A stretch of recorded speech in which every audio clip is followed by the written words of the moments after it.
হিন্দি ভাষা আছে, তাহলে কি হবে? খুতবা আরবিতে দিতে হবে, আর আরবিতে দেওয়া সুন্নাহ। এটা সাহাবায়ে কেরাম এবং নবী করিম সাল্লাল্লাহু আলাইহি সাল্লাম এটা আরবিতে দিয়েছেন, সেই জন্য এটা আরবিতে অন্য ভাষায় দিলে ওটা বেদাত হবে। আর ধরো এখন আপনি খুতবা দিচ্ছেন, আমি তো বুঝতে পারছি না। বুঝার তো প্রয়োজন নেই, এটা জিকির। হ্যাঁ, বুঝার প্রয়োজন নেই, বুঝতে হলে আপনি আরবি শিক্ষা করেন, আরবি শিক্ষা করে এরপরে বুঝেন। না মানে কি আপনি যে খুতবাটা দিচ্ছেন, জুম্মা দিয়েছে, কোথাও শিক্ষা নেওয়ার জন্য তো দিচ্ছেন নাকি? শিক্ষা দেওয়ার জন্য কেন?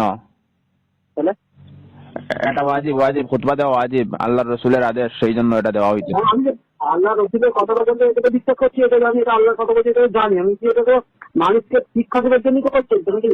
না, মানুষদেরকে শিক্ষা দেওয়ার জন্য না, এটা আল্লাহ রাসূল সাল্লাল্লাহু আলাইহি সাল্লাম, এটা তো ওয়াজ নসিহত নয়, তো এটা খুতবা।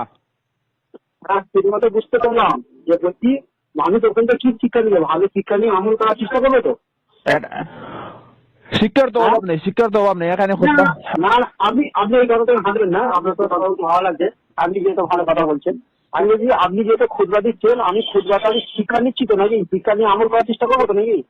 আরে পাগল, ইসলাম তো যুক্তিতে চলে না, ইসলাম তো দলিলে চলে। পাগল পাগল কেন বলছেন? পাগলের মধ্যে কথা বলছি আপনাকে? আপনি চাইতেছেন আপনার যুক্তি যুক্তি দিয়ে ওটাকে না, আপনার আমার যুক্তি নাই। আপনার আমার যুক্তি নাই।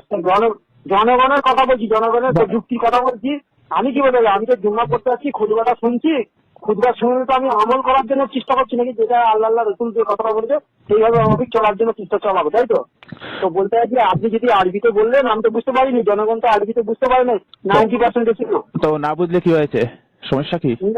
না বুঝলে বুঝার ইচ্ছা, তাহলে আরবি ভাষা শিক্ষা করেন, বই কিনেন, স্টাডি করেন, পড়াশোনা করেন ভালো করে। আপনাদের মধ্যে এত গোড়ামি কেন? শীতের কথায় আসুন না, গোড়ামি করছেন কেন? গোলামি যুক্তির মাধ্যমে, ইসলাম যুক্তি দিয়ে চলে না ভাই, দলিল সহকারে চলে। আমি যুক্তিতে কথা বলি, যুক্তি কাকে বলে সেটা আমার জানা নেই। যুক্তি আমি কি বলছি, আপনি যে খুতবাটা দিচ্ছেন, আরে যুক্তি চলবে না, যুক্তি চলবে না। যদি আপনার যদি হিম্মত থাকে তাহলে একটা দলিল দাও যে সাহাবায়ে কেরাম এরকম মানে আরবি ছাড়া অন্য ভাষায় খুতবা দিয়েছেন, একটা দলিল দাও। যদি বাপের হিম্মত থাকে, তোমাদের শেখ সবকে একসঙ্গে চ্যালেঞ্জ দিচ্ছি আমি। কোন সাহাবায়ে কেরাম তো আরবি ছাড়া অন্য জায়গাতেও ছিলেন। তো এই তোমাদের বাপের হিম্মত যদি থাকে, সব শেখদেরকে চ্যালেঞ্জ জানাচ্ছি আমি যে একটা এটা কি সরিয়ে দিলে বাপ মা তুলে টানছেন কেন? আমি কি টানলে ভালো হবে? তারে আমি এখন যুক্তি দিবেন না, যুক্তি দিয়ে কোনো কথা আমি নেই। যুক্তি কথা বলে তাই জানেন না। যুক্তি আপনার সেখানটাই নেই। আমি কি বলছি, আপনি খুতবা দিচ্ছেন, আপনার আমি বসে আপনার খুতবাটা শুনছি, তো খুতবাটা কি বলেন আমি বুঝতে পারছি না। হ্যাঁ, খুতবাটা আপনি মনোযোগ সহকারে আরে শুনুন। বাবা, আপনি কি বললেন তা আমি বুঝতেই পারিনি, তাহলে কি করে আমি সঠিক জিনিসটা জানবো? বুঝতে পারেন না, তাহলে আপনি আরবি ভাষা শিখেন। আরবি ভাষাটা 90% লোক ইংরেজি শিখেন, তাহলে কি হবে? তাহলে আপনি মাদ্রাসাতে ভর্তি হন, হুজুরদের কাছ থেকে শিক্ষা গ্রহণ করেন। বাংলা আর আপনি জনগণের পরে তাহলে কি করলেন? প্রতারক কুতাকার, বাংলা পড়ে পড়ে তোমরা সব জ্ঞান অর্জন করার চেষ্টা করছো, সব বাংলা করে নিবে যুক্তিসঙ্গত দিয়ে, শুধু প্রতারণা করে, মানুষদেরকে ধোঁকা দেওয়ার জন্য। মানুষ তো আরবি যে জায়গার মধ্যে তোমরা ধরা পড়ে যাবে, এগুলা সরিয়ে শুধু বাংলা দিয়ে দিয়ে মানুষকে দলিল দিচ্ছ, মানুষদেরকে গুমরা বানাচ্ছ। তোমাদের আকীদা ঠিক নয়, আকীদা ঠিক করে নাও। আচ্ছা ঠিক আছে, কোনো দলিল নেই। আপনি যে এতগুলো কথা বললেন, এতগুলো কথা, কোন কোন মানুষ গুমরা হয়ে গেছে, মানুষ সব গুমরা হয়ে যাচ্ছে, কোথা সেই জায়গায় যাবো বলুন?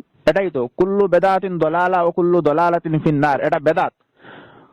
খুতবাটা বাংলা ভাষায় দেওয়া বেদাত। তোমরা আবার সহিহ হাদিস বড় মুখে দিয়ে ফেনা নিয়ে আসো, আবার সহিহ হাদিসের নামে জালিয়াতি বাজাও। ওটা কোথায় পেয়েছো? আপনাদের খুতবাটা সেই জ্ঞানটাই নেই যে কিভাবে খুতবা দিতে হয়। পাগল, তোমরা তো আল্লাহ রসুল ছেড়ে তোমাদের মন গড়া, তোমাদের শেখ বন্ড প্রতারক যারা যেভাবে বলে এরকম তাদেরকে পূজা করে থাকো তোমরা। লোকের নামে ইউনিয়নটা লাগালে কি ভালো জিনিস? তোমাদের মধ্যে শুধু গুমরাহি। তোমাদের নামাজ রোজা যেগুলো আছে সমস্ত ইবাদত গুলার মধ্যে বেদাত দিয়ে তোমরা শুরু করেই থাকো। তোমাদের কোনো দলিল নেই, আর দলিলের নামে জালিয়াতি করো। আর বাংলা বলে বলে সহিহ হাদিস গুলা কাটছাট করে, বাংলা বলে বলে তোমরা মিথ্যাচার করে মানুষদেরকে প্রচার করো। তোমাদের এটাই কাজ। বুঝতে পেরেছো? ভালো করে পড়াশোনা করে এরপরে জানো, এরপরে